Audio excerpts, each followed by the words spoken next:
Ponowne ogranie trylogii Mass Effect chodziło za mną od lat, od momentu, gdy kupiłem wydanie zbiorcze na PlayStation 3, ale jakoś nigdy nie było na to czasu, więc z pomocą przyszła legendarna edycja Mass Effect na PlayStation 4 i wymówek już mieć nie mogłem. Ogrywałem poszczególne części Mass Effect zaraz po premierze. Z racji długiego czasu pomiędzy kolejnymi odsłonami część z mechanik czy wydarzeń gdzieś ulatywała z pamięci. Dziś, grając płynnie przez całą trylogię, bardziej widać, co nie grało, ale przede wszystkim docenia się niezwykle spójną fabułę i konsekwencje swoich czynów. Czy ponowne wciągnięcie trepów Sheparda i zameldowanie się na Normandii nadal bawi jak lata temu? Mam nadzieję, że w tym filmie poznacie odpowiedź.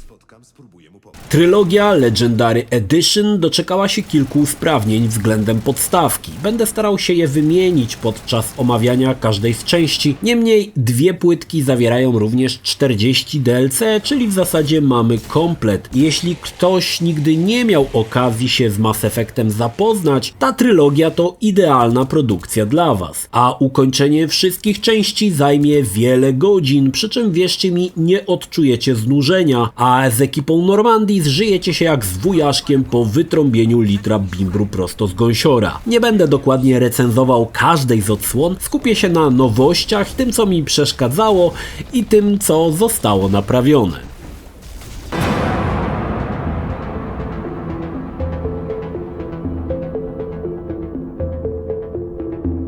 No cóż, ta część zestarzała się mocno i to niestety widać jak na dłoni. BioWare wykonał i tak tytaniczną robotę przy produkcji takiej gry w 2007 roku, ale jeśli postawimy wszystkie części obok siebie z przeświadczeniem, że wszystkie działały na Xboxie 360, to widać jakim drewnem Mass Effect 1 się stał.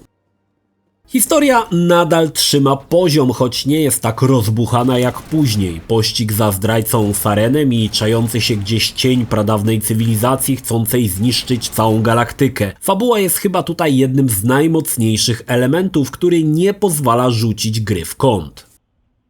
Deweloper poprawił kilka elementów, ale powiedzmy sobie szczerze, Mass Effect przydałby się pełnoprawny remake, a nie kosmetyczne odświeżenie. Nadal mnie irytowały rozciągnięte bezsensownie elementy, jak ogromna cytadela, po której można łazić przez długi czas, nie wiadomo po co. Poprawiono słynne windy, zamiast spędzania długich minut podczas dogrywania się poziomów, stojąc w windzie i słuchając jakichś dialogów, tym razem możemy je przewinąć i od razu odpalić doczytany poziom. Ale windy nie zniknęły. Wiem, że pewnie by była nad tym masa roboty, ale można było usprawnić grę, jednak wywalając te irytujące elementy. Pozostało jeżdżenie Mako po planetach. Wtedy wkurzało mnie to okrutnie i było mega upierdliwe. Teraz też wkurza i jest upierdliwe, ale wygląda trochę ładniej. Pokonywanie stromych zbocz gór, aby znaleźć jakiś artefakt, albo aby się okazało, że mamy za niskie statystyki, aby go otworzyć i potem trzeba dymać ponownie, doprowadzało mnie do rozpaczy. Miałem silne wrażenie bezsensownie traconego czasu. Pewnie są osoby, które popylanie Mako lubią, ale mnie się to nigdy nie podobało i teraz się to nie zmieniło, ale fakt, widoczki są świetne. Mass Effect ma pełną polską lokalizację i muszę tutaj ją pochwalić. Głos męskiego Sheparda jest w porządku i nie miałem uczucia żenady przechodząc całą grę z językiem polskim. Jest naprawdę okej. Nie wiem czy w oryginale lokalizacja była, bo grałem w wersję amerykańską, niemniej ta co jest tutaj jest bardzo w porządku. Jedynka doczekała się tylko jednego DLC i jest on tutaj umieszczony. To misja z zatrzymaniem asteroidy lecącej w kierunku planety. Jest to okej, ale miałem wrażenie, że zostało wycięte z końcowej wersji gry, aby wyciągnąć hajs z gracza. Niemniej tutaj mamy to w pakiecie. Od misja jak wiele innych. Nic specjalnie zajmującego i grając w nią nawet nie odczuwa się, że był to dodatek. Strzelanie pozostało drewniane. Nie jest ono może tak nieprzyjemne, no ale cóż, toporne. Coś tam mam wrażenie poprawili, ale na niewiele się to zdało. Inteligencja naszych partnerów podobno się poprawiła, ale jak dla mnie nadal nie istnieje. Włażą pod lufę, zatrzymując pociski własnymi twarzami. System wydawania rozkazów nawet nie potrafię stwierdzić czy działa, bo nie widziałem żadnej różnicy w zachowaniu partnerów. No cóż, odpalając pierwszego Mass Effect byłem w pełni świadomy, że zbyt wielu zmian ta część się nie doczeka. Oprawa jest typowa dla początku 7. generacji, słowem szału nie ma. Co z tego, że jest 4K, jak ciągłe loadingi, bieda w lokacjach jeszcze bardziej to uwypukla. Nie poprawiono japiszonów postaci, nadal potrafią straszyć wytrzeszczem czy dziwną mimiką. Nawet w przypadku wybrania defaultowego Sheparda, jak mam zazwyczaj to czynić. Jeśli chcecie stworzyć własnego Sheparda, to zabawnych scenek z powykręconymi japami zobaczycie pewnie więcej. No cóż, aby dobrać się do mięska, trzeba zacząć od czerstwej buły, ale w mojej opinii i tak warto. Jedynka zestarzała się bardzo, ale to nadal gra, od której nie mogłem się oderwać. Historia napędza gracza, aby zobaczyć, jak to się skończy, nawet pomimo tego, że wiem, jak się to skończy. Strata jakiegokolwiek członka załogi boli i będzie potem bolała coraz bardziej. BioWare udało się stworzyć więź pomiędzy postaciami a graczem, a to już rzadka sztuka, ale autentycznie jak ktoś ginął, było mi smutno, gdy myślałem, przez co wspólnie przeszliśmy. Choć jedynka dzisiaj trochę straszy, nie odpuszczaj jej. To fajne zawiązanie akcji i konsekwencje wyborów, które podejmiesz w tej części, będą na tobie ciążyły aż do końca części trzeciej.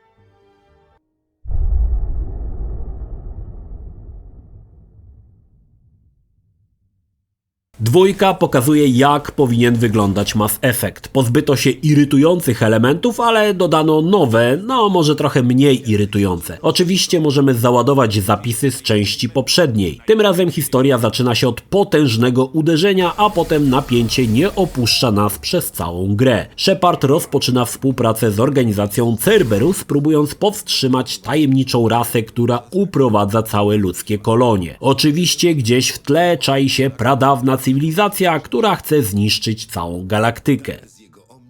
Tutaj historia jest o wiele bardziej rozbuchana i to na plus. Kolejne wydarzenia czy epickie sekwencje wciskają w fotel. Widać, że BioWare dołożył trochę pieniążków i dwójeczka to już sam miód. Przez 30 godzin nie mogłem oderwać się od monitora, zbierając całą ekipę Normandii i opłakując tych, których już nie zobaczę w części trzeciej. Zrezygnowano z jeżdżenia Mako, ale dodano mega nudne skanowanie planet i pozyskiwanie surowców, które to przydadzą się do usprawniania naszego sprzętu. Więc ponownie strzelanie sondami i patrzenie na wykresik z prawej strony non-stop dawało mi przeświadczenie, że ten czas mógłbym przeznaczyć na coś bardziej spektakularnego, na przykład mycie garów po obiedzie czy prasowanie gaci. Gra również ma pełną polską lokalizację, no prawie pełną. Otóż główna gra ma pełną lokalizację, ale dodatki są po angielsku, więc czasami Shepard mówi po polsku, by za chwilę nawijać z amerykańskim akcentem. Nie wiem, czy było to dużym problemem dograć tą lokalizację do tych dodatków, które długie nie są, no ale cóż, na domiar złego nawet czasami grając w DLC-ki, czasami Shepard powie coś po polsku, bo widocznie dodatek dociąga niektóre pliki z wokalami z oryginalnej części. Całe szczęście jest to dość rzadkie. No ale tutaj muszę pożalić się na głos Sheparda. Nie jest to głos z części pierwszej. Nie wiem, kto podkłada głos w Mass Effect 2, ale teatralny głos tego typa idealnie nadaje się do czytania reklam w radiu, a nie do głosu komandora. Słuchając jego wypowiedzi, czasami czekałem, aż powie o nowych fajnych promocjach w Lidlu na kaszankę i salceson. Tutaj jednak zapragnąłem zagrać w oryginalną wersję językową. Głos Sheparda męczył mnie niemiłosiernie, a jego maniera miejscami zupełnie nie pasowała do sytuacji. Tu planeta wali się i pali, ludzie giną, krew pożoga zniszczenie i słyszysz głos Sheparda, który mówi, jakby mówił o tanich pierogach w Biedronce. Masakrator. Dwójeczka doczekała się ponad 20 DLC-ków, ale spokojnie, są tam też jakieś nowe fatałaszki czy nowa broń. Nie znaczy to, że nie mamy misji fabularnych. Są i niektóre piekielnie dobre. Chyba najlepsza jest z odwiedzeniem wraku Normandii. Smutna misja, w której w ciszy zbieramy nieśmiertelniki poległych towarzyszy. Niesamowity klimat. Ale są i takie, w których będziemy włamywać się do sejfu jakiegoś bogacza i taka, w której nawet weźmiemy udział w podniebnym pościgu. Dodatki, choć są krótkie, są bardzo dobre. W tej części pod kątem strzelania czy zarządzania składem chyba niewiele się zmieniło w stosunku do oryginału, bo i niewiele trzeba było zmieniać. Strzelanie jest niezwykle przyjemne, zarządzanie składem w porządku, inteligencja partnerów no cóż, taka sobie. Nie ma wind, przynajmniej nie tyle co w Mass Winda 1, znaczy Mass Effect 1, sorki. Misje i te poboczne i te główne są ciekawe i trzymają w fotelu. Decyzje, które podejmujemy są ważne i czuć, że ich konsekwencje poznamy niebawem. Gdyby zrobić część pierwszą tak jak dwójka, byłbym mega zadowolony. To właśnie ta część nabiera rozpędu. Gra dobrze trzyma tempo i nie nudzi i po prostu chcesz zobaczyć wszystko, co ta część oferuje. Jeszcze bardziej zżywamy się z postaciami, z tymi co znamy z części pierwszej i z nowymi, na przykład Steinem. Dlatego śmierć któregokolwiek towarzysza bolała mnie jeszcze bardziej i czułem jeszcze większy smutek. Ta część pokazuje wspaniałość serii, nie tylko z powodu fabuły, ale i świetnie zaprojektowanych zadań. Raz szukamy czegoś na wraku statku, który wisi nad urwiskiem, innym razem desperacko ratujemy jakichś patałachów. Wszystko się spina i jest po prostu fajne. Tylko ten głos Sheparda, który nam ciągle przypomina, że jeśli weźmiesz 3 zgrzewki ogórków, to będzie 2 złote taniej.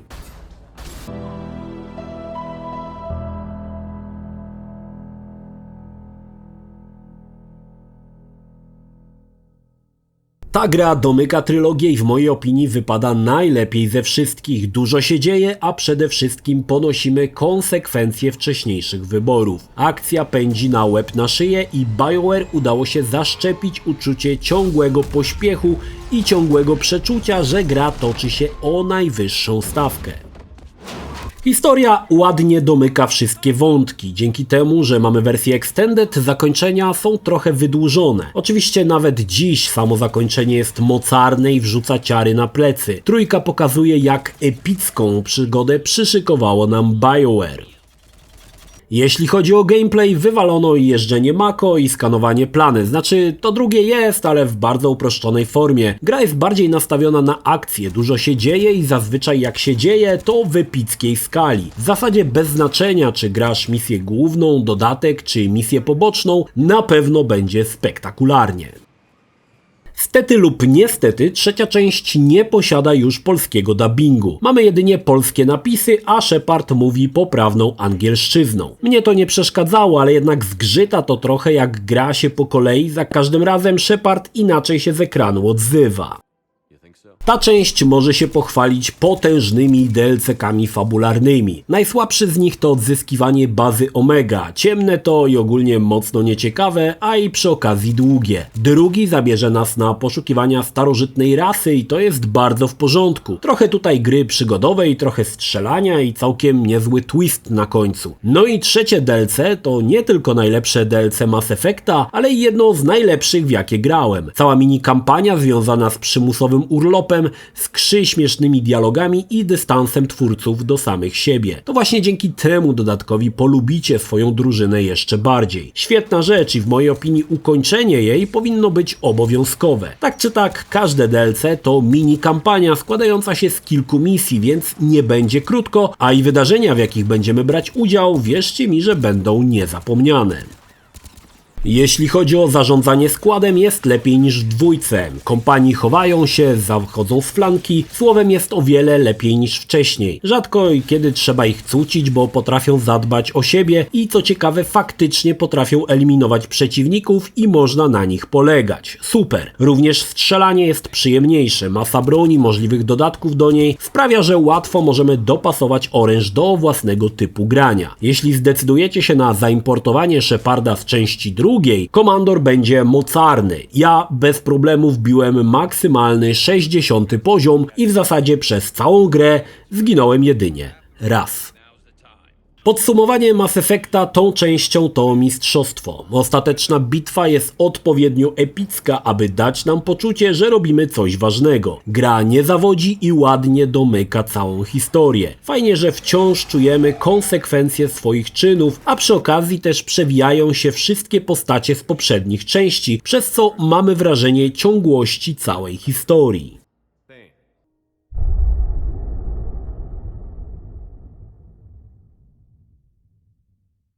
Trylogia Mass Effect przyniosła mi masę radości. W zasadzie odłożyłem wszystko inne i kilka kolejnych dni spędzałem na pokładzie Normandii po kilkanaście godzin dziennie. Widać, że tytuł, pomimo że tu i tam nadgryziony został już zębem czasu, jest ponadczasowy, jeśli chodzi o historię. A nie znać historii Sheparda to wstyd. W mojej opinii za całkiem przystępną cenę dostajecie 3 piekielnie dobre gry, które składają się w jedną spójną całość. Gra niby śmiga w 4K, 60 ramkach i ma wsparcie HDR, ale wygląda tak sobie. Trzecia część, gdy przyrównamy do pierwszej, to jak dzień do nocy. Widać, jak wszystko poszło do przodu. Szkoda, że nie postanowiono naprawić większej ilości archaizmów i rozwiązań, jakie były podyktowane ograniczeniami ówczesnej generacji, bo w mojej opinii wiele można było jeszcze zrobić. Zgrzyta mi ten dubbing, już bym chyba wolał, aby pozostał cały angielski z napisami we wszystkich częściach, niż ciągła zmiana głosu Sheparda. No i ten typek z części drugiej, no nie pasuje mi i koniec. Change my mind. Płynne przejście całej trylogii pokazuje, jak przemyślaną konstrukcją jest fabuła. Każde wydarzenie, każda postać znajdzie wcześniej czy później swoje miejsce w całej historii i to jest niesamowite. Galaktyczna saga Komandora Sheparda nadal wciąga i nadal bawi. Jeśli nie grałeś, sięgnij koniecznie. A jeśli grałeś lata temu, jak ja, również sięgnij po nią koniecznie, bo takie historie jak w trylogii Mass Effect zdarzają się niezwykle rzadko. Polecam.